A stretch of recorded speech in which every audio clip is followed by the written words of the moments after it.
دکتۆر مخلیس سەلیم شارەزار لە بواری وەبەرهێناندا زیاتر بکەم چڕتر بکەمەوە گفتوگۆکەم. دکتۆر بەخێر هاتیم کاتت باش، زۆر سپاس. دکتۆر ئامانجی سەرەتا با بڵێن سەرۆک وەزیران لەسەر ئەم بڕیارە و گرنگی ئەم بڕیارەی ئەنجومەنی وەرزیران لەسەر ئەوەی کە ئیدی مۆڵەت نەدرێ بە پرۆژەکانی وەبەرهێنان ڕابگیرێت، گرنگی بڕیارەکە چییە؟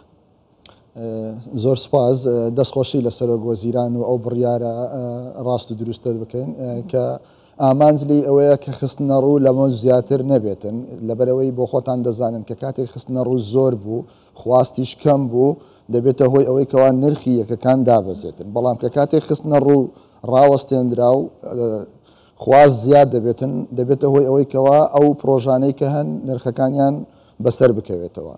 و لە هەمان کاتیشدا سەرۆک وەزیران لە بەرنامەی کابینەی نوێمی حکومەتی هەرێمی کوردستان ئەوەیە کە ئامانج لەم کابینەکە گرنگی زیاتر بە وەبەرهێنان و بواری وەبەرهێنان دەدرێتن، پرۆژەکانی تری پیشەسازی، گەشت و گوزار، کشت و کاڵ، کە ئامانج ئەوەیە کە تو کاتێک کشت و کاڵت بەهێز کرد پرۆژەکانی پیشەسازیت بەهێز دەبێتن، کە ناوچەکانی پیشەسازیت بەهێز کرد بە هەمان شێوە ئەو کەرستە و پێداویستیانەی کەوا پێویستن لە بۆ کارگەکانی هەرێمی کوردستان واتە کەرستە سەرەتاییەکانی یانەوە کەرستە خاوەکانی لە هەرێم بەرهەم بێنرێتن، هەردوولایان دەبێتە بەهێزکردنی یەکتری و دروستکردنی دەستی کار لە بۆ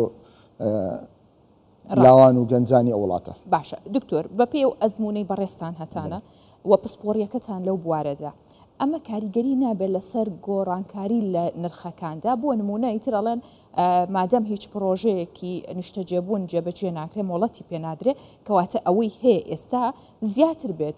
خاوەن ئەقاراتەکان ئەمە بە دەرفەت بزان بۆ بەرزکردنەوەی نرخ لەلایەکەوە زیان بە هاوڵاتیان بگات، ئەمە چۆن نەتوانێت ڕێک بخرێتەوە، یاخود چ کاریگەریەکێ بێت لەسەر ئەوە چۆن نەتوانرێت ئەوان کۆنتڕۆڵ بکرێت؟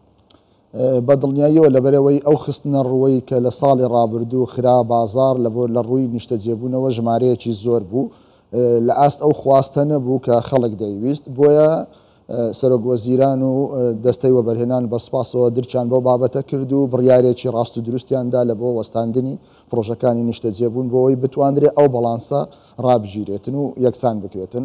بە دڵنیاییەوە نابێتە هۆی ئەوەی کەوا هاوڵاتیانی ئەم وڵاتە زەرمەند بن، باڵ بە پێچەوانەوە دەبێتە هۆی ئەوەی کەوا نرخەکان ئەو خاوەنیەکانی کەوا یەکە نیشتەجێبوونەکانیان کڕیوە زەرمەند نەبن. باشە، ئەو یەکانی کە هەیە لە ناو پرۆژەی نیشتەجێبوونەکان بەڕای ئێوە نرخەکانیان گونجاوە بۆ ئاستی دارایی هاوڵاتیانی هەرێمی کوردستان؟ یاخود دەتوانم بڵێم ئەو نرخانەی کە هەیە لە هەموو عێراقەکە بەراورد بە هەموو عێراق بکەی هەرێمی کوردستان هەرزانترین نرخی تێدا هەیە، کەوا دەتوانن بۆیش ڕێژەیەکی زۆر خەڵکی خوارو و ناوەڕاستی عێراق دێن یەکەکانیان لە هەرێمی کوردستان دەکڕن، لەبەرەوەی ئەو نرخە بە بەراورد بەو تێچووی کە هەیەی زۆر جار لە نرخی تێچۆکەش کەمترە. باشە، چ کاتێک پێویستەکە کە پرۆژەی دیکەی نیشتەجێبوون و بەرهێنانی تێدا بکرێت؟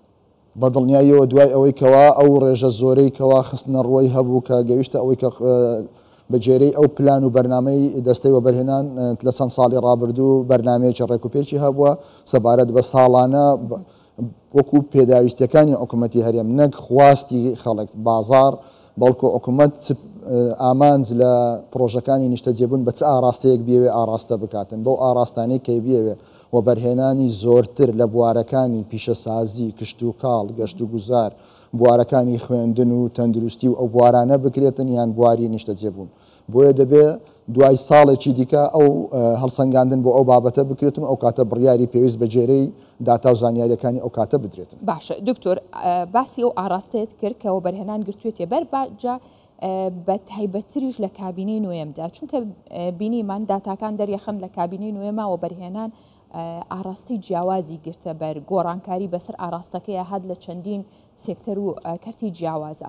ئەمە چ کاریگەریەکی هەبوو لەسەر ژێرخانی ئابووری هەرێمی کوردستان، لەسەر گەشتە سەندنی ئابووری هەرێمی کوردستان؟ پرسیارێکی زۆر لە جێی خۆیتی.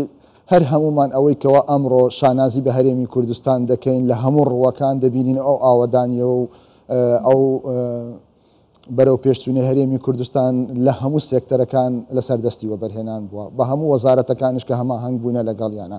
بۆیە کە ئێمە لە هەر شوێنێک شانازی بە هەرێمی کوردستان دەکەین کەوا لە ڕێگای یاسای وەبەرهێنان و پلانەکانی دەستەی وەبەرهێنانەوە بووە. باشە، زۆر سپاس دکتۆر مخلیس سەلیم شارەزا لە بواری و بەرهێنان لەگەڵمان بوو. سپاس بە بەڕێستان بۆ ئامادەبوونتان لێرە. زۆر سپاس.